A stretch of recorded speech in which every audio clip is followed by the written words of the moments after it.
My name is Noah Bruns. Oklahoma is a state with a very fascinating history, so sit back and enjoy the ride as we go on a journey that will hopefully land me an A. But first, a word from our sponsor, Raid Shadow Legends. Raid Shadow Legends is a turn-based RPG available on Android, iOS, and PC. It has revolutionary graphics and over 400 different champions to choose from. Using the link in the description will actually give you 3 legendary champions, so go check it out.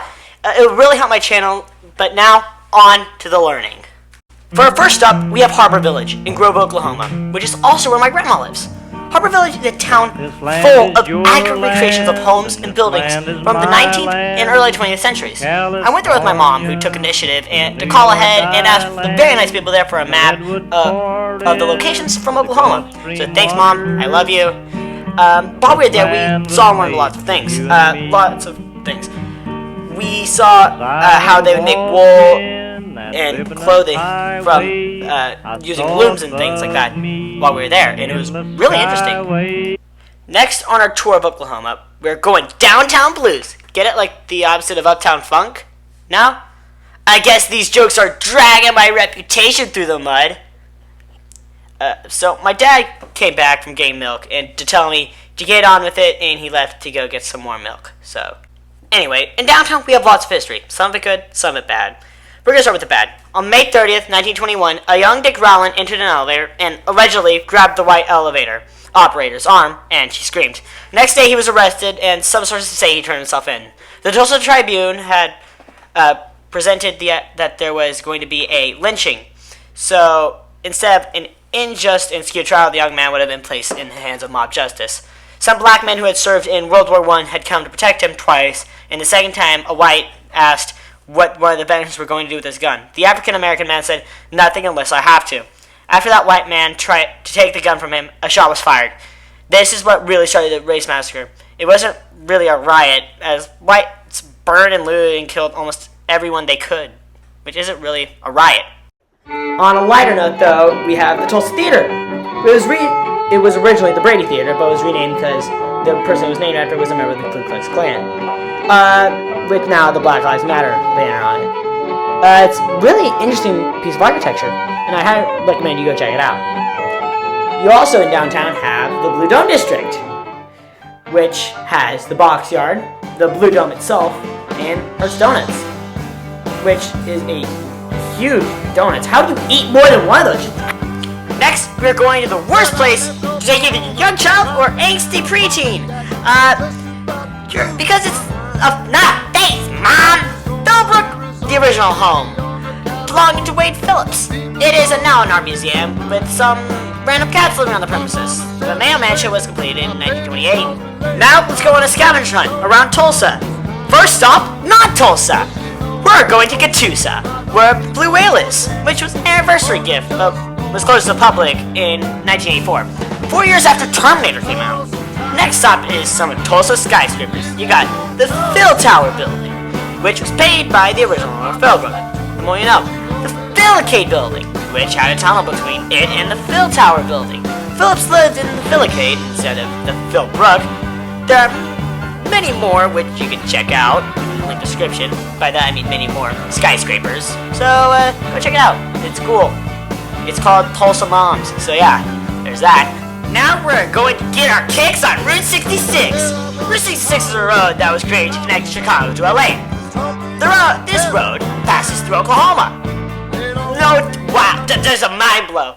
But since those darn kids started playing those darn video games, people don't care about it no more. And that's kind of a big sad. How about we talk about the thing that charges those darn video games? Keystone Dam, which was authorized by Flood Control Act of 1950. Is a hydroelectrical power plant. Later, a re-regulating dam was constructed to, re-regulate it. So, yay, clean water and electricity. And now it is time for our live action segment, Musical Trivia! It's a little chair. Where we find a musical expert and ask them about the history behind music. Today we're going to be talking to Dr. Stephen Bruns, a surgeon from the VA, who is the drummer for the band Trust Tree. Their music is on Spotify and Amazon Music, and I think iTunes.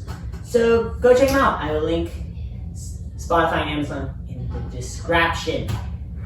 He also just so happens to be the band member that is closest related to me because he's my dad. So this is a completely unbiased opinion when I say you should totally go check out their music because it's great. Now, let's do it. And now, welcome. Yes, this is just the band room. There are tons in the back.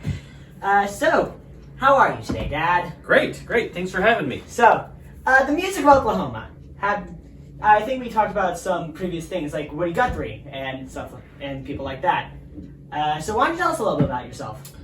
So, I was born in Oklahoma, lived in lots of different places, but a native Oklahoman. And I do surgery for a living, but play drums on the side. All right. So why don't you tell us a little about the music that we talked about earlier? Well, Oklahoma and Tulsa have a rich musical history, and a lot of it comes out of Will Rogers High School. So you had guys like Leon Russell and David Gates. We have people from other parts of the state, a guitarist named Michael Hedges, and Jim Keltner, who's drummer, played with George Harrison and Ringo Starr and all kinds of other people. So there are lots of people from Oklahoma and Tulsa specifically that are involved in music. Wow. So why don't you tell us a little bit about Woody Guthrie?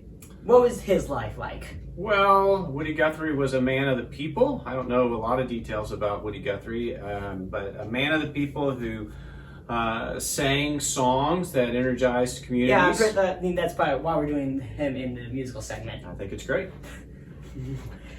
So, one of the people you mentioned, I believe he wrote Sweet Home Oklahoma. Right? Okay, yeah, Leon Russell. Mm-hmm, yes. Tell us a little bit about him. So Leon Russell's real name is Claude Bridges, and Leon, again, was at Will Rogers High School, went to LA, gifted musically, was playing all kinds of musical venues before he was of an age, went to LA and started playing with a group of musicians called the Wrecking Crew, which were sort of studio musicians who played on all kinds of different recordings, and then started a record label called Shelter Records.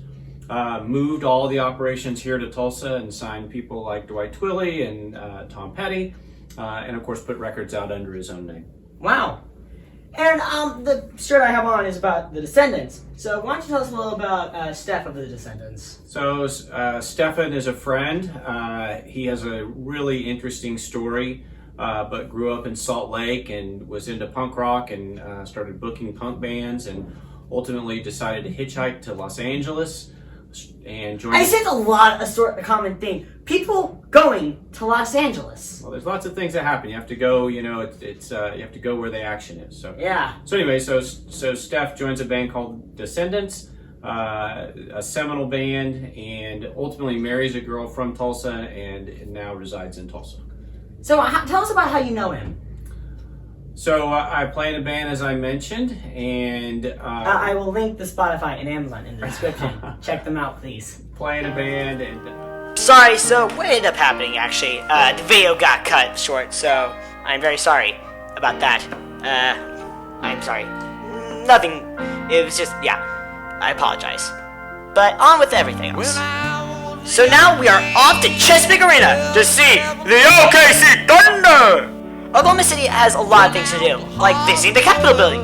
We're going to see the Thunder play. You can also go see the memorial and learn about the tragedy of the OKC bombing, which I won't make any jokes about because that would be really messed up. But now we're going to take ourselves back to Tulsa because I'm too young to marry and going on an Art Deco tour. Art Deco is a style of visual arts which first appeared in France before World War I.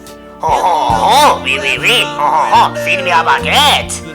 So an example is an Art Deco in Tulsa is Boston United Methodist Church, so check that out. And now it is time to shine a light on the Oklahomans who made it big. Businesses like Quick Trip, Brahms, and ONEOK. Let us start with the super convenient convenience store, Quick Trip. First Quick Trip was opened back in 1958. Back before there was one on almost every street corner. This little grocery store was opened here in Tulsa, Oklahoma. But the first Brahms actually was opened in Oklahoma City almost 10 years after that in 1968. And also started a legacy of having one almost everywhere. But now we're going to have to hop in our DeLoreans and pray the flux capacitor works, because we are going back to 1909. One Oak is one of the biggest companies in Oklahoma, providing gas, fuel, and a rockin' baseball stadium. Thank you all for putting up with my terrible puns, jokes, and annoying voice for this project, which I hope will get an A. But I have a question for you. Do you like Netflix? Me too! Do you like being safe online? Me too! We all need to get together and do a thing, because I need to tell you about our sponsor, NordVPN. NordVPN is a VPN service, obviously, that has over 85 servers around the world. Did you notice that Netflix doesn't have the Emoji Movie? Well, switch on over to Japan's servers, and now you have no excuse not to watch it. So a huge thank you to Nord for sponsoring this video. Be sure to check out the links in the description.